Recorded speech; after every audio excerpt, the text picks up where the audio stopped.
I was at home, waiting to go get on a plane and fly to Las Vegas, and I saw what was happening on the news, and knew right away that there, probably wasn't going to be any chance that planes were going to be flying, and just the shock of it all was it really stopped the world, and you often hear people say, the world's going to keep going, but it really stopped. It really seemed to stop. And my first thought when that happened, was I have a friend that works in the World Trade Center, and he had just quit working there about just a few months before the planes, and my first inclination was to call him, make sure he was okay.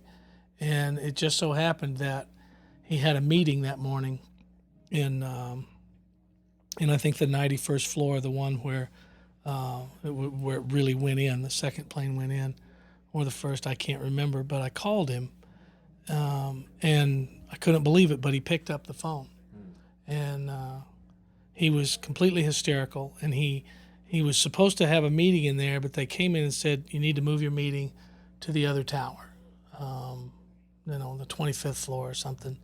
And the first tower was the one he was in that actually got hit.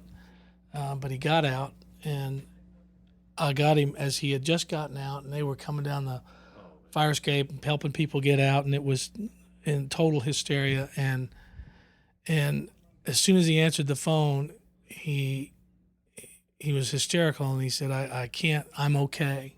He said, I'm okay. I just watched the other plane hit the other tower. He says, I have to go. And the amazing thing was he said, just out of the blue, he got out of there and watched the other plane hit the second tower.